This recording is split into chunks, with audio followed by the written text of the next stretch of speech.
Lo sviluppo della tecnologia e in particolare di Internet e la crescita economica sono strettamente correlati. Alla diffusione della tecnologia corrisponde sempre un andamento positivo degli indici economici. Si può quindi affermare che lo sviluppo tecnologico di una nazione debba essere una priorità per qualsiasi governo che voglia competere sui mercati mondiali.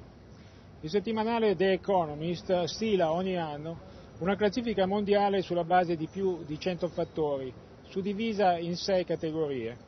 Le categorie sono l'infrastruttura tecnologica e la connettività, il contesto di sviluppo del business, l'utilizzo delle tecnologie da parte di utenti e di aziende, le regole e le leggi di riferimento, il contesto socioculturale e politico e la visione dei governi.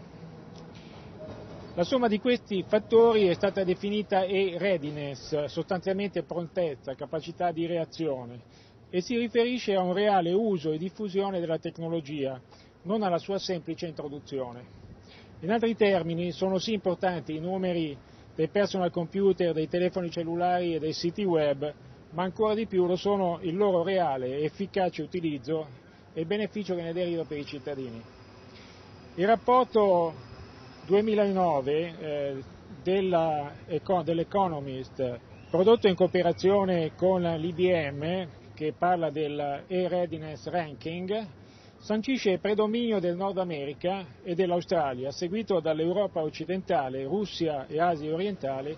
Agli ultimi posti vi sono l'Asia centrale e il continente africano. A livello di nazioni, i primi 4 paesi sono tutti dell'Europa del Nord: Danimarca, Svezia, Olanda e Norvegia. Gli Stati Uniti sono al 5° posto, seguiti da Australia, Singapore, Hong Kong, Canada e Finlandia. L'Italia è solo 26esima e rispetto al 2008 perde una posizione. Una valutazione che deve far riflettere sulla reale competitività economica del nostro Paese e sul suo futuro. Un'analisi comparata tra l'Italia e le nazioni best in class, le migliori per i singoli fattori, fa emergere le aree di maggior debolezza del nostro Paese. Le aree più critiche sono per noi il contesto per lo sviluppo del business, in cui primo risulta Hong Kong, la politica e la visione dei governi, in cui prima è la Danimarca, e l'utilizzo delle tecnologie da parte degli utenti e delle aziende, in cui prima è la Norvegia.